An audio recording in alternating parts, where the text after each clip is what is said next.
이제 금년도 마지막 주일이지요. 한 해 동안 참 열심히 살아오려고 수고하셨습니다.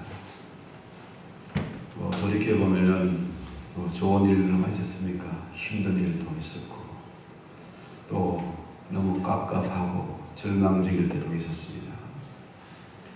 속상한 일도 있었고, 또 섭섭한 일도 있었고, 하지만 어려운 가운데도 정말 온갖 유혹과 핍박과 어려움이 있는데 무엇보다 그 믿음을 지켜오신 것 정말로 귀한 일이고 감사한 일이죠. 정말 잘 하신 겁니다. 우리 인생이 대개 1월달에 새해가 시작할 때는 2, 3주의자가 돼요. 이것도 해야 되고 저것도 해야 되고 하고 싶은 게 많은데 한 6개월 지나면 현실주의자가 되고 연말이 돼가면은 허무지요. 내 인생이 왜 이러냐 한심한 생각도 들고 허무한 생각 드는 거죠. 한 해를 마감하는 가운데 이제 나이를 한 살 더 먹게 되고 세월이 너무 빨리 가는 것을 실감하게 됩니다. 근데 가는 세월을 막을 수도 없고 빠꾸할 수도 없잖아요. 어쩌면은 우리 인생이 연말이 되면 막다른 골목 이름 같은 그런 기분이 듭니다. 해마다 연말이 되면 바쁘고 힘들고 여러 가지 어려운 문제가 있죠. 과거를 돌아보는 것도 중요하지만 집착해서는 안 되지요. 성숙한 모습이 아닙니다. 지난 한 해를 돌아보면서 자신의 삶을 잘 정돈할 수 있는 그런 사람이 되어야 할 것입니다. 오늘 다윗의 기도, 제목을 한 해를 마무리하는 기도. 오늘 우리가 다윗의 입장에서 이 기도를 하는 겁니다. 3절에 보면 주께서 내 마음을 시험하시고 밤에 내게 오시어서 나를 감찰하셨으나 흠을 찾지 못하셨다. 다윗은 여러분들처럼 참 열심히 살아온 사람입니다. 나쁜 짓 하지 않고 나라를 위해서 또 사울왕 자기의 장인이죠. 장인을 열심히 싸웠고 용맹하게 살아온 사람이에요. 자, 그런데 지금 다윗이 이런 기도를 하는 이유가 뭘까요? 하나님, 내가 이렇게 열심히 살았습니다. 남들 다 도망가는데 난 용감하게 싸웠습니다. 최선을 다하고 국가의 왕에게 충성을 다했는데 왜 내가 이렇게 쫓기는 인생을 살아야 됩니까? 왜 하필 나에게 이런 어려움이 닥칩니까? 이런 거잖아요. 그의 삶이 시편의 고백을 보면은 삶과 죽음이 한 걸음이다. 배반당하고 쫓겨다니는 인생이었습니다. 왜 하필 납니까? 왜 나에게 이런 일이 있습니까? 하나님 아시지 않습니까? 당신이 밤에 나를 찾아와서 다 살펴봤는데 흠을 찾지 못했지 않습니까?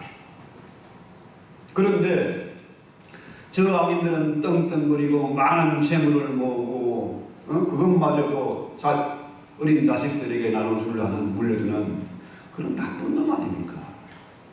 그 입은 늘 교만하게 그들먹거리지 않습니까? 근데 나는 하나님 말씀을 살리고 애써왔는데 왜 이런 어려움이 닥칩니까? 참 오래전에 대단한 꿈을 가지고 태평양 건너왔는데 그죠? 참 한국에서는 상상도 못할 일들을 만나고 한 번도 해보지 않은 그런 일들을 하면서 정말 열심히 살아왔는데 내 처지가 왜 이렇습니까? 하나님 저에게 왜 이러십니까? 이럴 때에 이 다윗의 기도가 구구절절히 가슴에 와닿습니다. 왜 이러십니까? 열심히 살았고 공부도 열심히 했고, 그렇죠?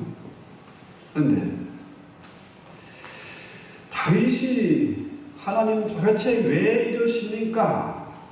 이렇게 기도했던 것처럼 우리도 또한 이 한 해를 마감하면서 이런 기도를 해야 될 필요가 있다. 6절에 보면요, 하나님의 내게 응답하심으로 내가 불렀사오니 내게 귀를 기울여 내 말을 들어소서. 우리가 왜 기도합니까? 기도하면 응답이 있기 때문에 기도한다는 거죠. 하나님이 내게 기도하면 응답해 주실 것을 다윗이 알기 때문에 기도하는 거예요. 때로 하나님을 원망할 때도 있었고요, 또 불평하면서도 사람들이 기도를 합니다. 오늘도 우리가 주일날 와서 예배를 드리고 찬송하고 기도하지 않습니까? 기도하면 우리의 기도를 하나님이 들으신다는 믿음이 있기 때문에 우리 예수님은 깃뚫린 종이 되어졌어요. 여러분, 소경에게 아무리 뜯어도 소용없잖아요. 소 앞에 가서 아무리 뜯어도 위로경이란 말처럼 소가 우리의 말을 알아듣지 못합니다. 그러나 우리 주님은 깃뚫린 종이 되어져서 우리의 기도를 다 들으세요. 우리의 신앙소리지만도 다 들으시고 우리의 마음을 감찰하시는 자비롭고 영원한 대제사장이세요. 그래서 사람들이 기도하면 응답이 있기 때문에 기도합니다. 원망하고 불평하면서도 교회 와서 예배하고 기도합니다. 교회 와서 마음에 상처를 받고 또 엉뚱한 일을 만나서 아예 세상으로 돌아가지 않고 이곳저곳 이민사회 특징이 그러지 않습니까? 몰려다니면서 기도합니다. 왜 그렇습니까? 기도하면 응답이 있기 때문에. 그래서 사람들이 새벽에도 기도하고 밤에도 기도하고 때로는 금식하며 기도원에 가서도 기도하잖아요. 왜? 기도하면 응답이 있기 때문에. 찬송가 419장 주 날개 내가 편안히 쉬되 밤 깊고 비바람 풀어쳐 아버지께서 날 지키시니 거기서 편안히 쉬리로다. 이 찬송을 지은 사람이 윌리엄 커싱이라는 목사님인데요. 이분이 참 19세기에 대단한 설교가였습니다. 엄청 영향력 미치는 그런 설교였는데 사모님이 돌아가시고 난 다음에 마음에 상처 있고 우울하고 건강을 망쳐서 말을 할 수가 없으니까 목사가 말을 해야 개가 짖어야겠는데 목사는 말을 하고 설교를 해야 목사인데 목회를 할 수가 없게 됐습니다. 교회를 그만두게 됐습니다. 그래서 이분이 정말 다윗처럼 하나님 왜 내게 이러십니까? 도대체 왜 나에게 이러십니까? 고민하고 부르짖어 기도하다가 하나님 음성을 들었어. 너 그러지 말고 시를 써라. 아니, 내가 시를 공부한 적도 없고 나에게 시심도 없고 시는 아무나 쓰는 게 아닙니다. 시심이 있어야 시를 쓰는 거예요. 한 번도 써본 적이 없는 시를 쓰라는 주의 음성을 듣고 시를 쓰기 시작했어요. 성령께서 그 마음을 움직여서 주옥 같은 찬송시를 한 300편을 썼습니다. 오늘 아까 말씀드린 주 날개니 내가 편안히 쉬게 내가 그 그늘에 편히 쉬리로다. 그분이 쓴 찬송이에요. 자, 아무리 힘들고 어려워도 인생의 막다른 골목에 이르렀어도 기도하면 하나님이 피할 길을 주세요. 그분은 절망 가운데서도 기도하면은 새로운 힘을 주시고 비전을 주시고 또 우리의 걸음을 인도하시는 그런 분이죠. 아무리 깜깜한 절망 속에서도 기도하면은 도대체 하나님이 나에게 왜 이러시는가? 그 이유 너머에 있는 또 다른 하나님의 이유, 하나님의 뜻을 발견할 수 있다는 겁니다. 한국의 자살률이 뭐 세계 1위라 하지 않습니까? 뭐 연예인이고 정치인이고 뭐 어린애들이고 자살하는 사람이 너무 많은데, 요즘은 뭐 자살을 하는 얘기들이 뭐 큰 뉴스거리가 안 될 정도로 사람들이 자살을 많이 합니다. 왜? 피난처를 찾지 못해서, 하나님의 뜻을 발견하지 못해서. 그거잖아요. 요즘 그 아이들이요, 참 당돌한 얘기를 많이 해요. 아빠가 나한테 해준 게 뭐 있는데, 그죠? 사실 미국 땅에 보니까 웬만큼 공부하면은 뭐 학교에서 장학금 주지요. 스쿨버스 태워서 뭐 다 태워주지. 학교 가면 아침도 챙겨주지. 점심도 주지. 그러니 뭐 부모가 해준 게 없는 것 같아. 거기다가 뭐 부모님들이 이민 1세들이 영어가 잘 안 되니까 뭐 통역해줘야지, 번역해줘야지, 뭐 온갖 심부름 다 시키고, 그러니 그 부모의 마음을 알 수가 없어요. 그런데 다윗이 그런 막다른 골목에서 기도하다 보니까 하나님의 그 오른손으로 행하시는 그 귀한 구원을 보게 됐다. 그것이 참 하나님의 마음이다. 하나님 아버지, 부모의 마음이다. 이걸 아는 거예요. 여러분, 아무리 힘들고 어렵고 절망적인 상황이라도 더 이상 삶을 살 소망조차 잃을 그때에도 하나님 앞에 나와서 예배하고 기도하십시오. 이것이 쉬는 겁니다. 수고하고 무거운 짐진 자들아 다 내게로 오라. 내가 너희를 편히 쉬게 하리라. 사람들이요, 쉼의 의미를 잘 몰라요. 여러분 잘 아시는 우리 예수님이 낮에는 뭐 하셨습니까? 회당에 가서 성경을 가르치시고, 오후에는 어떻게 해요? 각지에 다니면서 말복음을 전파하시면서 각색 병든 자들을 고치시고 귀신을 쫓아내고 온갖 기적들을 행하셨어요. 그런데 밤에는 어디 가셨습니까? 그분이 항상 가서 기도하는 곳이 있어요. 감난산입니다. 한번 상상해 보세요.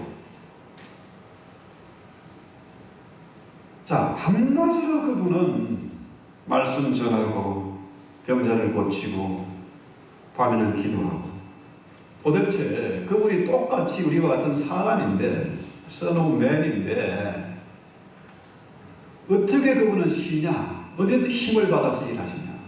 피곤하셨습니다. 제자들은 풍랑이랑 바다에서 죽겠다고 어서있는데 주님은 너무 고뇌해서 배에서 주무시잖아요. 깨워야 일어날 정도로 그분은 고단한 인생을 살았어요. 그런데 그 힘들고 바쁜 가운데 그분이 그 사역을 할 수 있던 비결은 뭡니까? 쉬는 겁니다. 그 쉬는 것은 뭐예요? 예배하는 것이고 하나님과 교제하는, 기도하는 겁니다. 제가 지금까지 목회를 해오면서요, 집에서 침대에서 편하게 자는 것보다 교회에 있을 때가 훨씬 편해요. 잠도 깊은 잠을 자고 새우잠을 자도 아주 피곤함이 없고. 왜 그렇습니까? 기도하는 게 쉬는 거예요.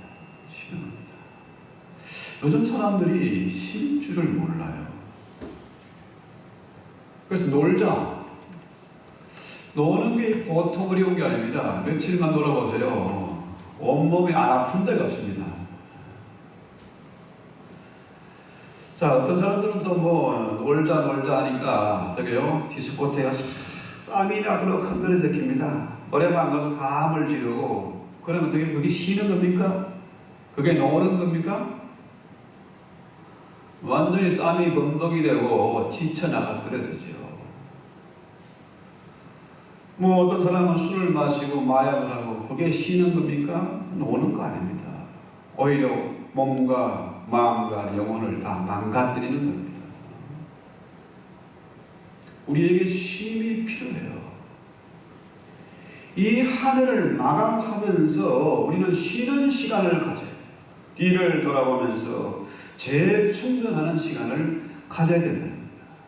한 해를 잘 결산하는 그런 시간이 필요하다는 거죠.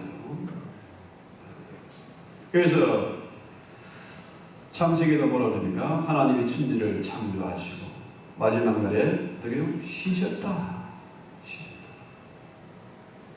그래서 우리에게 안식일을 주신 겁니다. 쉬라는 겁니다. 여러분 불보좌 앞에서 삽질한다 이거 잘 아시죠?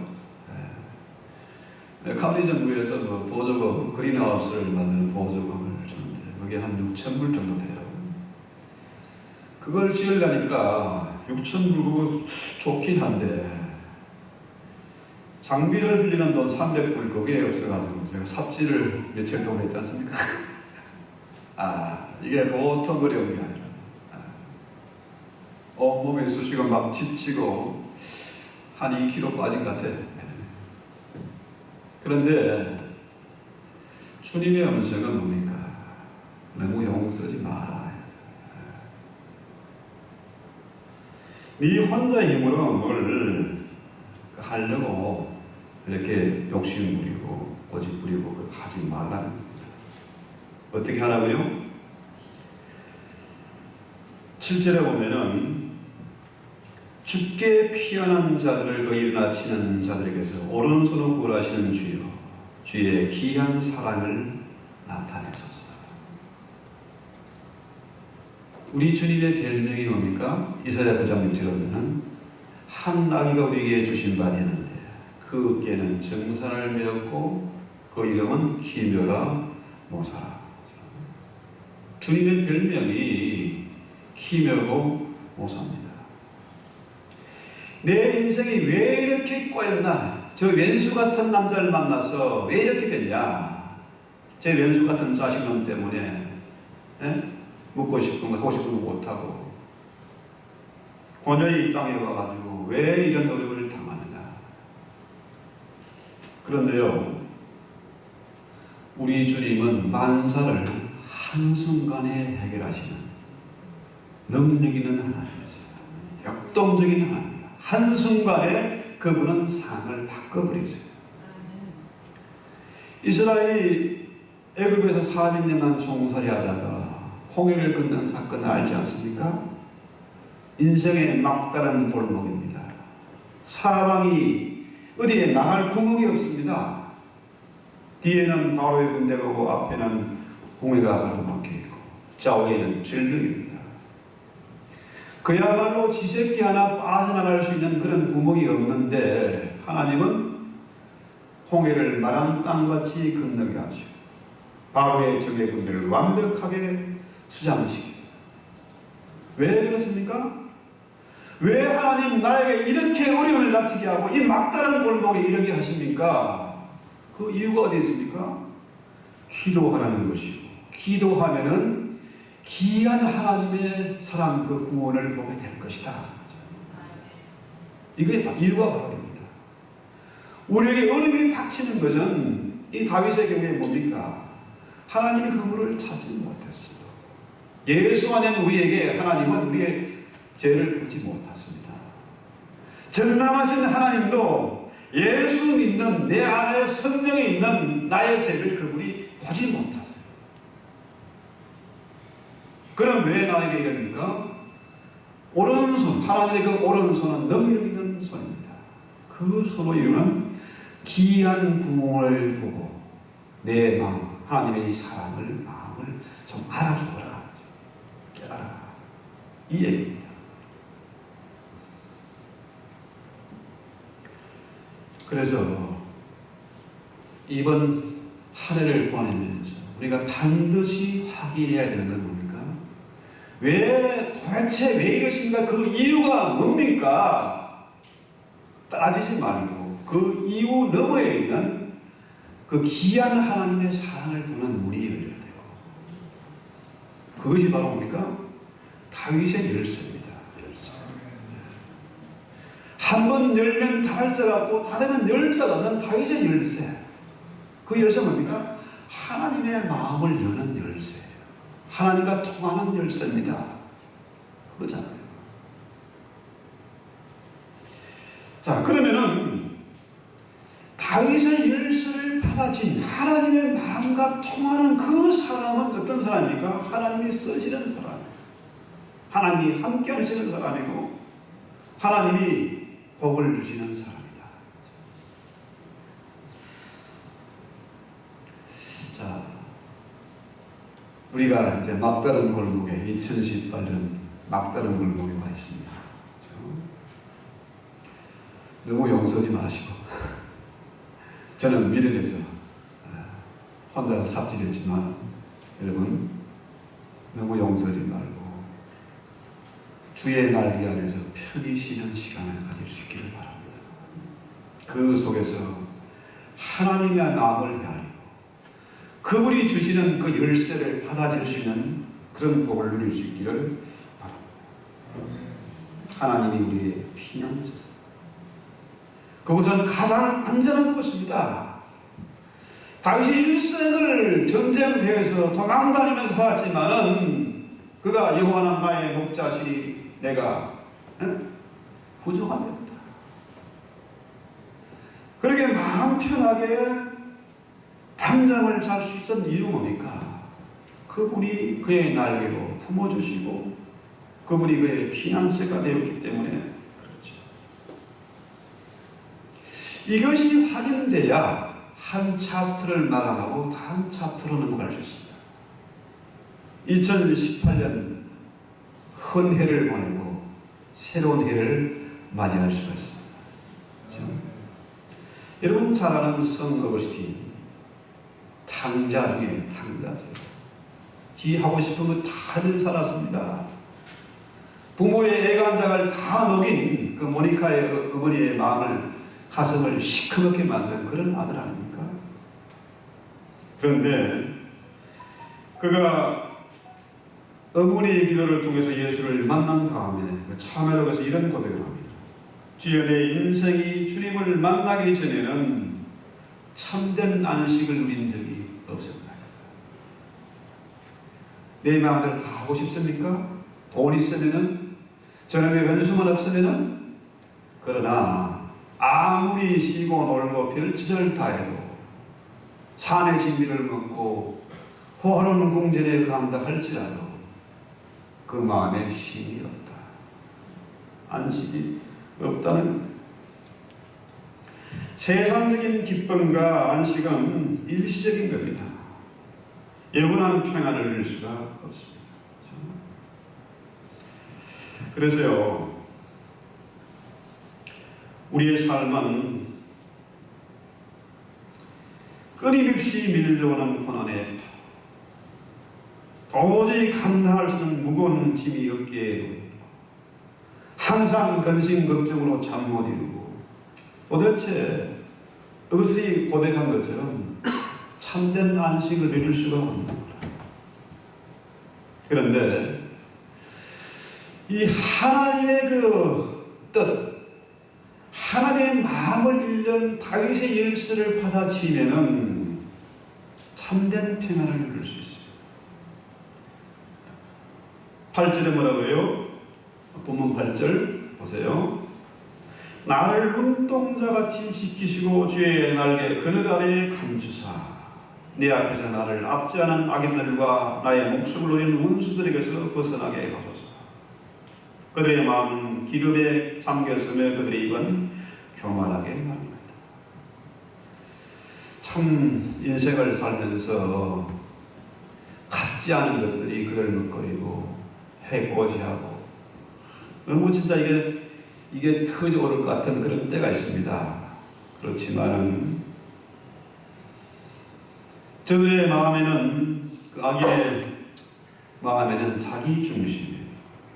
그들은 많은 재물과 군대를 가지고 있어도 마음에 평안이 없습니다. 남들을 믿지 못하고 자식의 재물을 물려주고자 합니다. 왜? 노후를 보장받기 위해서죠. 그런데요, 우리는 2018년 마지막 한 해를 보내면서 이 막다른 골목에서 하나님의 마음, 오른손으로 이루시는 기이한 하나님의 구원을 이루는 그 하나님의 사랑, 하나님의 마음, 하나님 우리 아버지의 그 따스한 눈길을 볼 수 있는 그런 은혜가 있기를 바랍니다. 하나님 우리의 피난처십니다. 이 한 해를 잘 마감하면서 우리가 그 날개 안에서 마음껏 쉬고 평안을 누리는 그런 시간 되기를 바라고 우리 찬송합시다. 주 나에게 일 내가 평안이시네.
이 한 해를 보내면서 2018년 막다른 골목에서 다시 한번 주님의 날개 그늘에 숨기를 원합니다. 그 날개 안에서 편한 쉼을 얻기를 원합니다. 그 날개 안에서 기쁨을 얻고 새로운 소망을 발견할 수 있기를 원합니다. 우리 하나님 나의 피난처 되시기 때문에, 가장 안전한 곳이기 때문에 이곳에서 기도하는 가운데, 예배하는 가운데 새로운 비전을 보게 하옵소서. 하늘을 돌이켜 잘 승천하고 새로운 희망이 있는 새해에 출발할 수 있도록 그의 마음을 정리해 주시옵소서. 예수님의 이름으로 기도했습니다. 아멘.